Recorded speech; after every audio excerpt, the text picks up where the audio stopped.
Hello all, இந்த வாரத்துக்கான nomination list வந்திருக்கு. இந்த வாரம் யாரெல்லாம் நாமினேஷனில் வந்திருக்காங்கன்னு பார்த்தீங்கன்னா 7 பேர் வந்திருக்காங்க. லாஸ்ட் வீக் நடந்த நாமினேஷனில் எவிக்ஷன் கிடையாதுன்னு சொல்லிட்டு வீக்கெண்டில் சொல்லிட்டாங்க. ஸோ அதனால் யாருமே வீட்டிலேருந்து வெளியே போகல. ஸோ இந்த வாரத்துக்கூட நாமினேஷன் லிஸ்ட்டில் யாரெல்லாம் இருக்காங்கன்னு பார்த்தீங்கன்னா ஃபஸ்ட்டு சஹத் பாண்டே, அதுக்கப்புறமேட்டு விவின் இருக்காரு, கரண் இந்த வாரம் நாமினேஷனில் இருக்காங்க. திக்விஜய் நாமினேட் ஆகிருக்காரு, Kashish Kapoor, Alice and Avinash. So இந்த 4 பேர் இருக்காங்க இல்லையா, அந்த கேங்கு விவின் கேங்கில் ஈஷா மட்டும்தான் தப்பிச்சிருக்காங்க. மீதி எல்லாருமே 3 பேர் நாமினேட் ஆகிருக்காங்க. ஸோ இதில் யார் லீஸ்ட்டாக இருப்பாங்கன்னு பார்த்தீங்கன்னா ஐதர் ஆலிஸ் ஒரு கேஷிஷ். ஆலிஸ்க்கு அந்த வீட்டில் ஒரு கேம் ஸ்ட்ராட்டஜி எதுவுமே கிடையாது, ஃப்ரெண்ட்ஸு கூட அப்படியே சுற்றிட்டு இருக்காங்க. ஸோ மேக்ஸிமம் ஆலிஸ் போகிறதுக்கான சான்ஸ் இருக்குது, இல்லைனா கேஷிஷ்.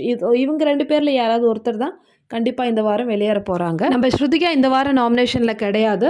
பட் இருந்தாலும் கேஷிஷ் மேக்ஸிமம் ஸ்ருதிகாவை தான் டார்கெட் பண்ணிட்டு இருக்காங்க. ஸோ இந்த வாரம் கேஷிஷ் ஸ்ருதிகா சண்டை நம்ம பார்க்கலாம். அதே மாதிரி விவின்க்கும் சாஹத்துக்கும் எப்பவும் பிரச்சனை இருக்கும். ஸோ சாஹத் விவின் பிரச்சனை நடக்கும்.